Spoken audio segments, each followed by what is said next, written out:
धर्मः त्वं शरणं गता। ईश्वर यदि धर्म के रक्षक रहे और धर्म के लिए भगवान ने अवतार लिया तो धर्म की रक्षा करके भगवान कहाँ गए? धर्म भी किस गुफा में गया, ये सब बताने की आप महती कृपा थी।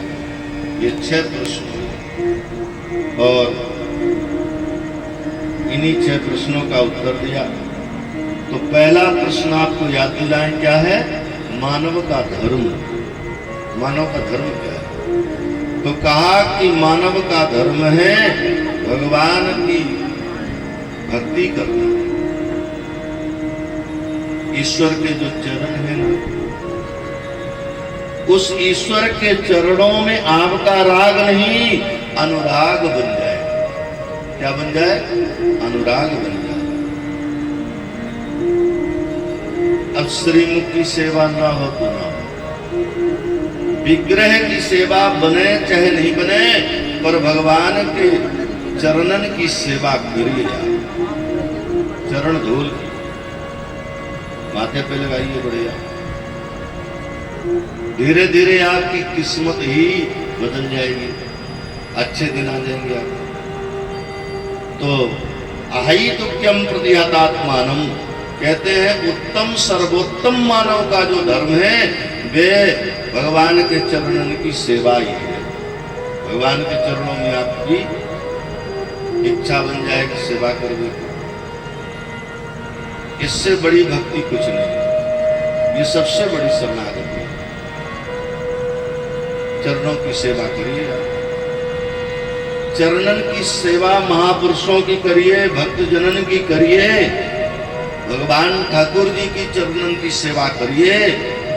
ये सेवा से आपका परिवार, आपका कुटुंब, नाती पोता, हम तो 7 पीढ़ियों की चर्चा करते हैं। 7 पीढ़ियां बन जाती हैं। अगर परिवार में कोई एक व्यक्ति भी चरण सेवी हो गया, बहुत ध्यान से सुनिएगा, समझिएगा हम क्या कह रहे हैं। अगर चरण सेवी हो गया तो अपने 7 पीढ़ियों को वो तार देता है। 7 पीढ़ी तर जाती है। इसलिए भगवान की सेवा, ठाकुर जी की सेवा, चरण सेवा तो करिए। उत्तम बात कही थी। और दूसरा जो प्रश्न किया कि मन में भाव बन जाते हैं राम के प्रति, शिव जी के प्रति, और जिसके भाव आए पहले वाले गए वो, तो वो इसलिए होता है कि यथा तरोर्मूल निषेचनेनो तृप्तन्ति तस्कंध भुजोपसाखा। वस्तुतः हमने मूल को जाना नहीं, समझा नहीं। शाखाओं में तो डोले, पत्तों पे तो डोले, लेकिन मूल को समझ नहीं पाए कि ये शाखा का मूल क्या है, ये पत्तों के मूल कौन है, ये बात हमने समझा नहीं। इसलिए मन गड़बड़ हो गया। हमारी व्यासपीठ से आप सभी को संदेश कि डाल में नहीं पत्तों पर मत जाइए, आप मूल को समझिए कि मूल क्या है। और मूल है ब्रह्म, ईश्वर।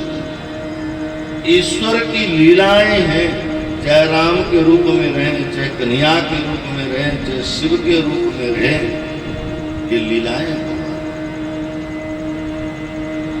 भगवान के एक रूप थोड़ी, अनेक रूप आयो विष्णवे प्रभु विष्णवे। भगवान के अनेक रूप की महिमा बताई।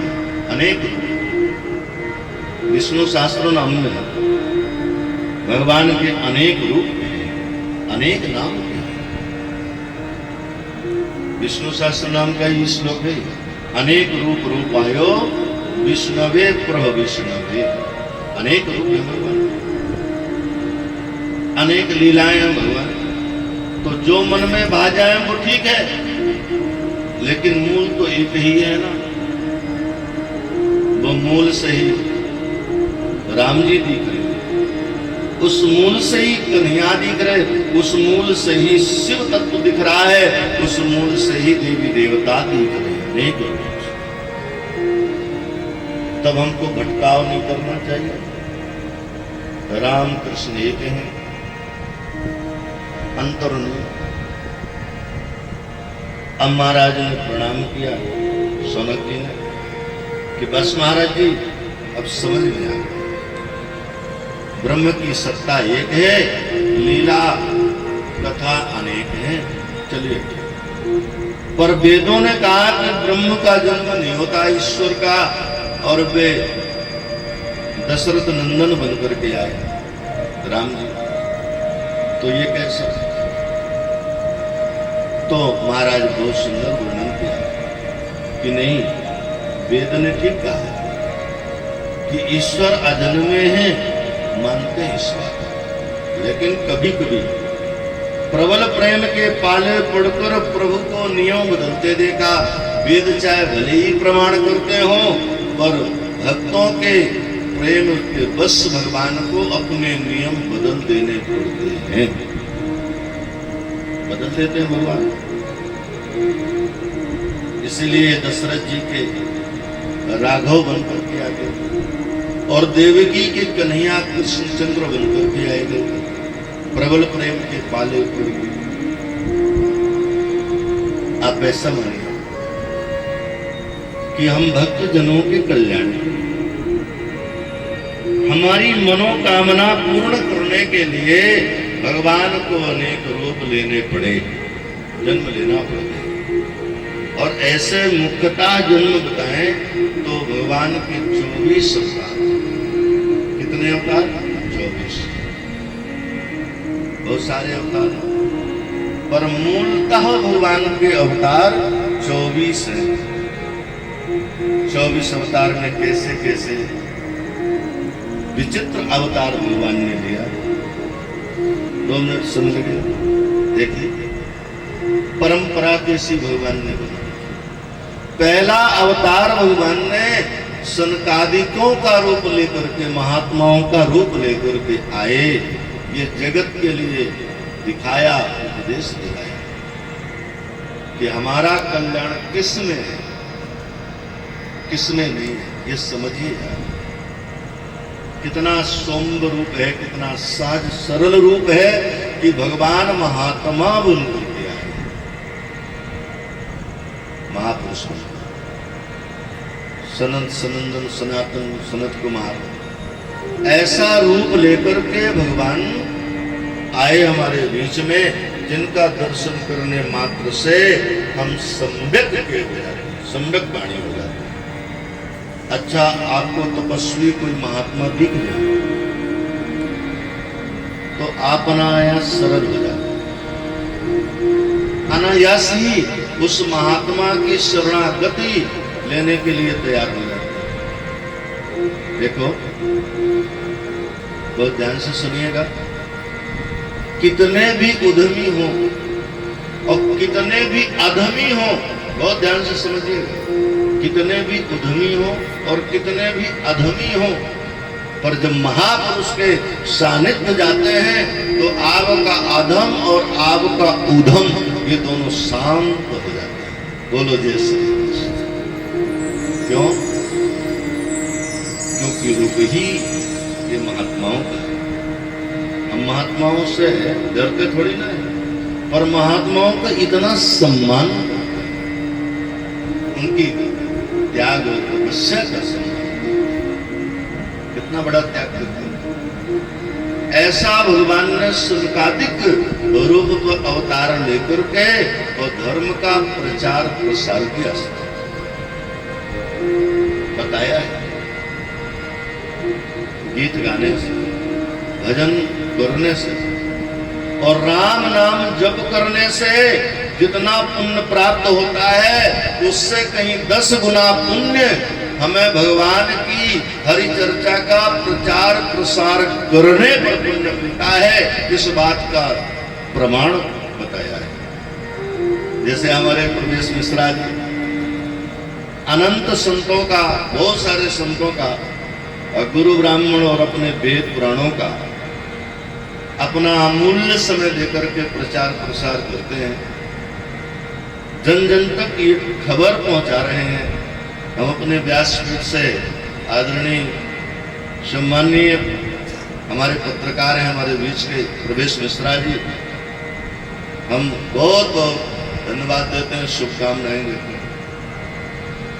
तो कथा का प्रचार प्रसार भी एक महायज्ञ भी है, चाहे जिस माध्यम से प्रचार प्रसार करिए, लोगों तक ये खबर पहुंचाइए, ये है भगवान की कथा का प्रचार प्रसार। तो संकादिक महात्माओं ने भगवान की कथा का प्रचार प्रसार किया, धर्म का प्रचार प्रसार किया, उत्तम कोटि के हो गए। फिर दूसरे अवतार में बताया 12 अवतार। धर्म की रक्षा देखिए कैसे करते। आपने 12 अवतार की कथा श्रवण करी होगी, प्रयोजन भी आपको पता होगा कि हिरण्याक्ष नाम का एक दैत्य हुआ।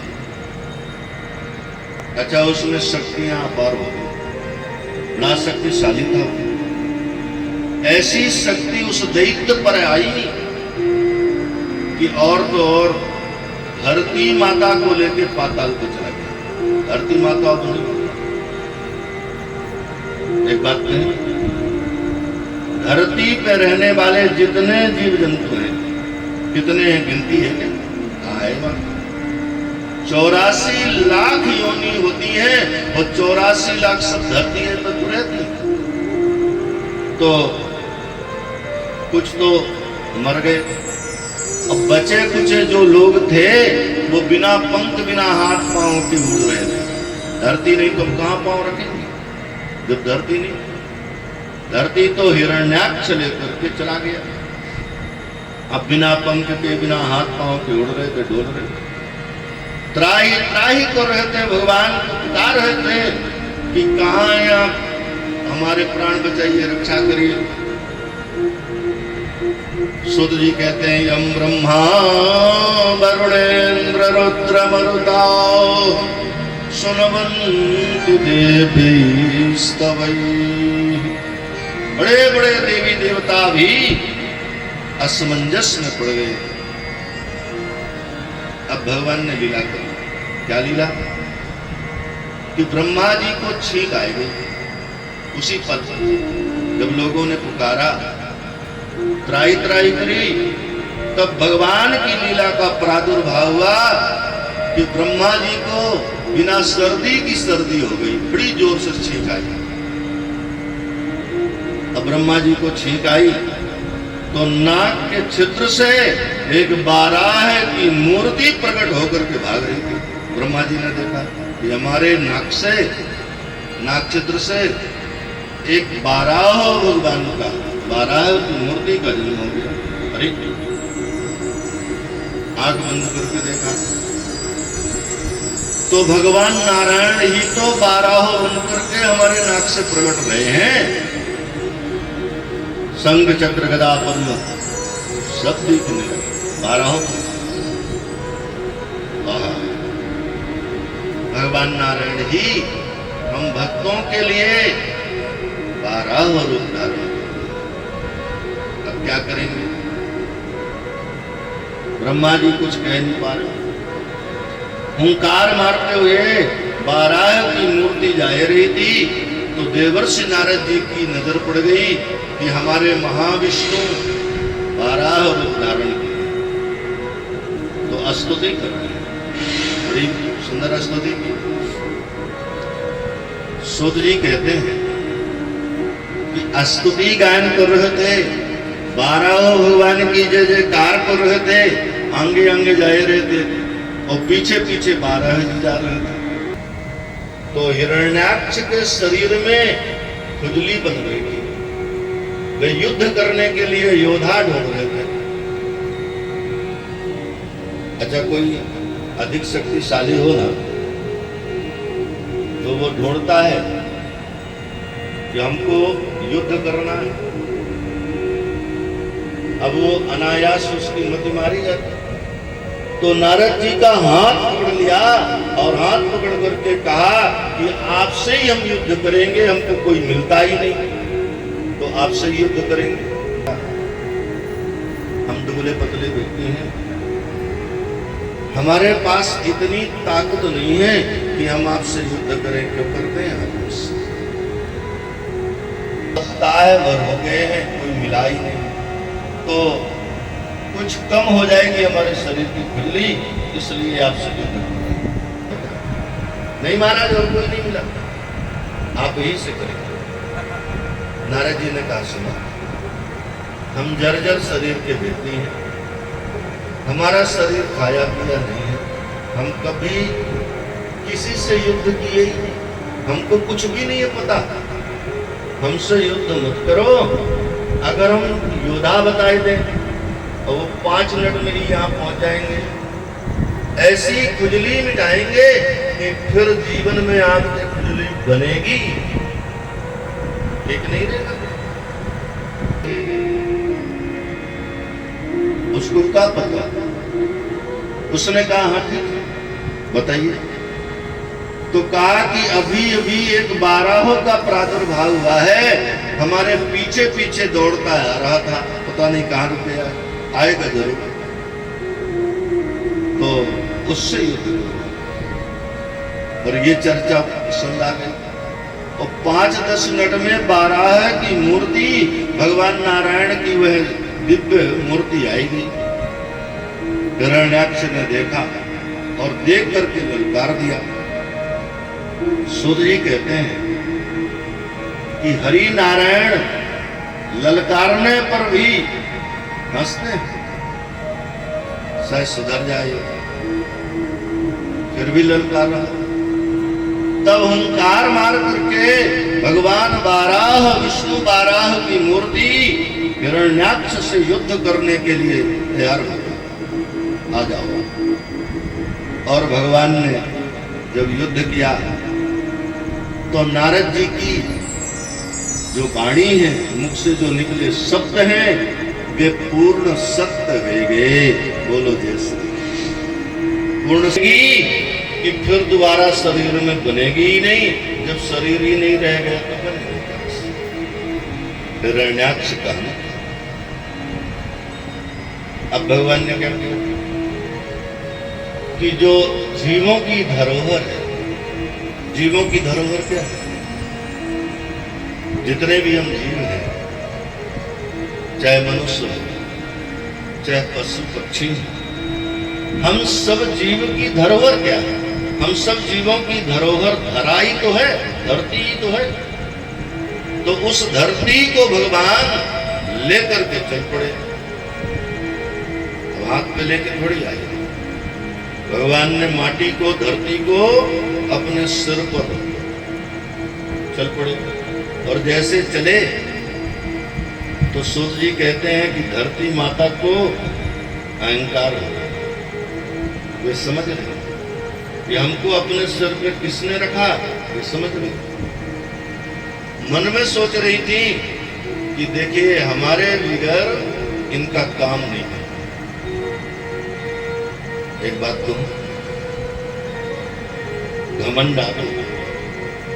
अच्छा, घमंड चाहे भीतर, घमंड भीतर ही तो आता है, तो चाहे भीतर आवे घमंड, चाहे बाहर, अगर जानने वाले हैं तो वो परमात्मा ही है।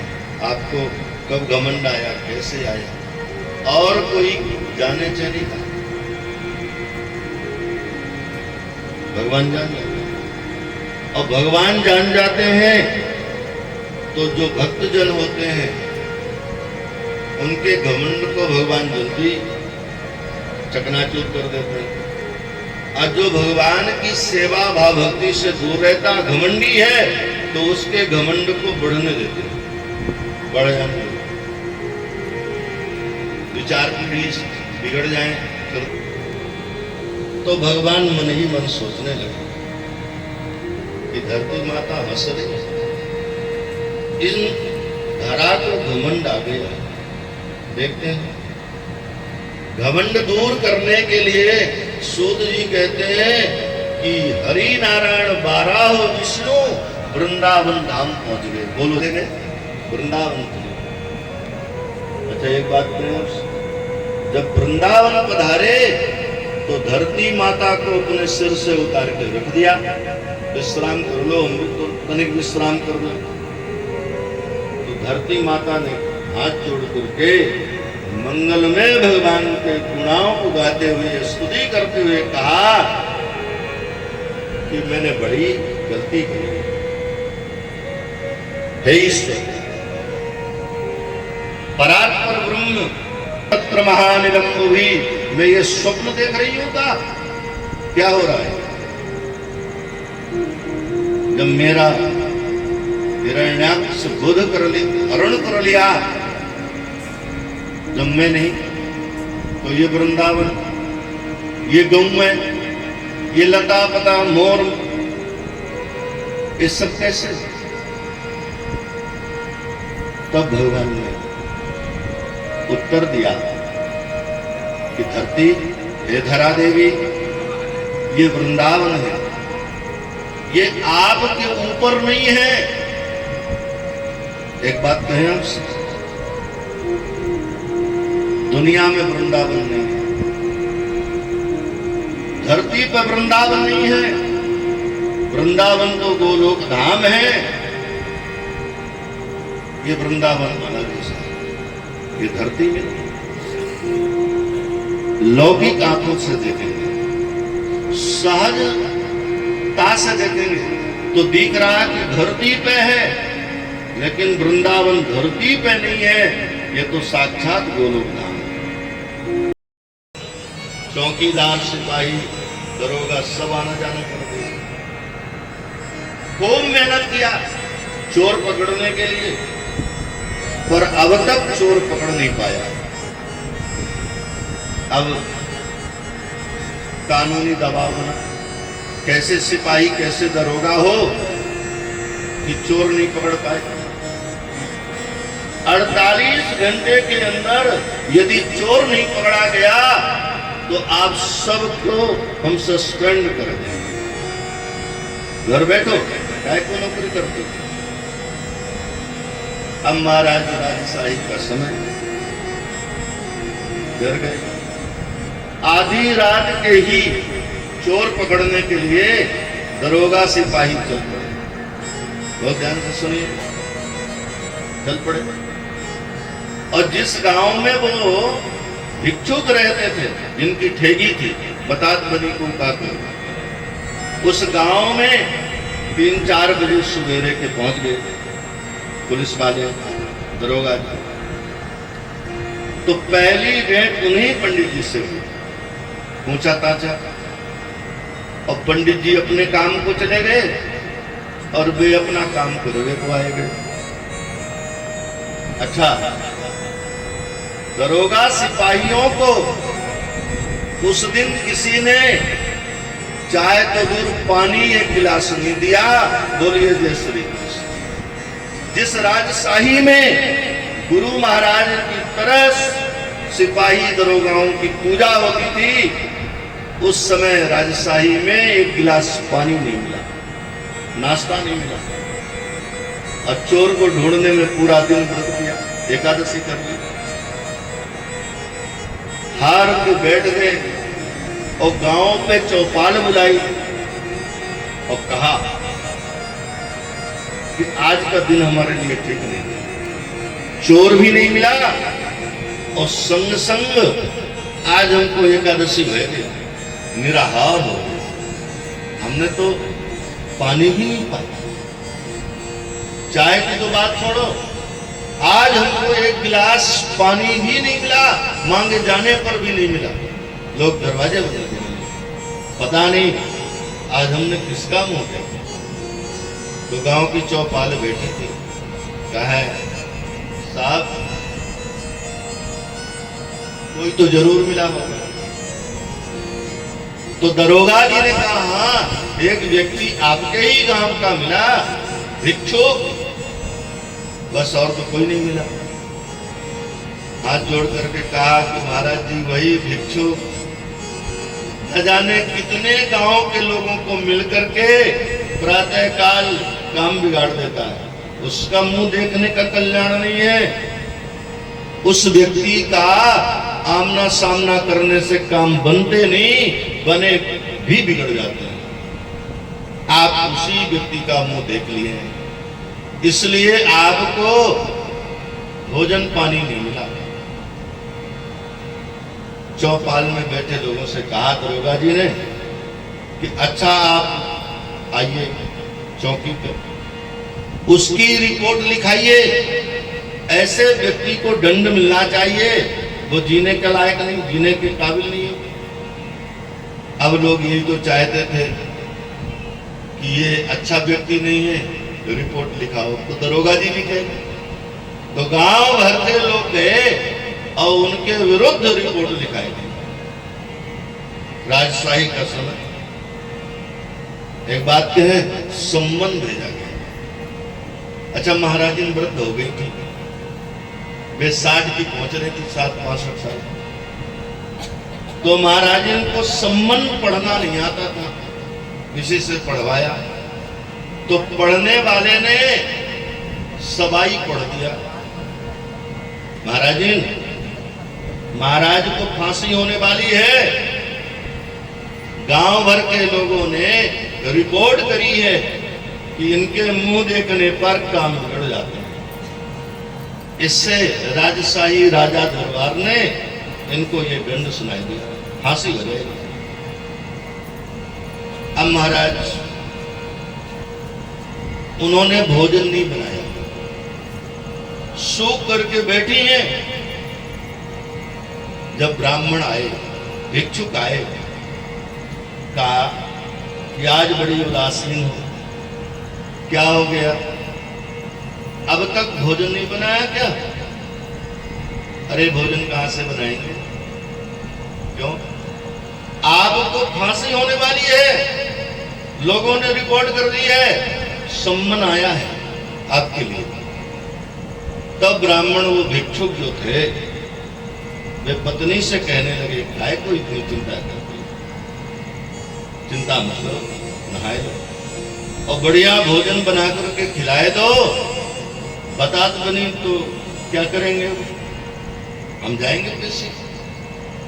अब उनकी ठेगी यही तो थी, बात बात पर कहते थे। भोजन किया, प्रसाद पाया और अदालत पे पेश हो गए। और अदालत पर जब पेश हुए तो पूछा गया कि भाई, लोगों का ये मानना है कि आपका मुंह देखने पर उनका काम बिगड़ जाता है, तो ऐसा अगर होता है सचमुच, तो आपको फिर नहीं रहना चाहिए संसार में, फिर आप अपराधी हैं, अपराधी की श्रेणी में, तो आपको यथाउचित दंड दिया जाएगा। क्या स्वीकार करेंगे? अपनी दलील रखेंगे, कुछ अपनी बात रखेंगे? हाँ महाराज, क्यों नहीं? तो कोई वकील लगाएंगे? नहीं, हम अपना केस स्वयं लड़ेंगे। भिक्षुक ने कहा, पंडित जी ने कहा, अच्छा तो बताइए, आप अपनी बात रखिए। तो उन्होंने कहा कि इस गलती पर हमको मृत्यु दंड होने वाला है। हाँ महाराज, होने वाला तो है। तो बोले कि ये रिपोर्ट गांव वालों की है कि ये दरोगा मुंशी की है? तो दरोगा मुंशी की है। तो बोले कि हमने इनका मुंह देखा कि इन्होंने हमारा मुंह देखा। बताया जाए अदालत में कि हमने देखा कि इनने देखा। दरोगा जी ने कहा कि हमने देखा। तो कहा हमने मान लिया कि आपने हमारा मुंह देखा। तो हम अदालत से ये गुजारिश करते हैं, पूछना चाहते हैं कि दरोगा जी हमारा मुंह देख करके और पानी और भोजन नहीं पाया, और हमने तो दरोगा जी का मुंह सुबेरे देख करके मृत्यु के गाल में जा रहे हैं, हमारी तो मौत हो रही है। तो हमारा अच्छा कि ये दरोगा मुंशी वालों का अच्छा। अदालत ने टेबल बजाई और कहा कि अब चाय पानी का विश्राम करें। महाराज जी, भिक्षुक जी, आप बैठे जाइए, थोड़ी देर बाद मिलेंगे। अब चले गए भिक्षुक। दरोगा और मुंशी सिपाहियों को बुलाकर के समझाया जज साहब ने कि अब एक की जगह 7-8 लोग मरोगे, क्योंकि बात फंस गई है। तो देयम बहुधनम, बहुत सारा धन दे के, सम्मान दे करके तो ब्राह्मण की विदा कर दो, वे केस वापस ले लो, ना तो 5-7 लोग मरोगे, भूखे मर जाएंगे। ये होता है। अगर बातचीत बनेगी तो गुजर हो जाएगा, और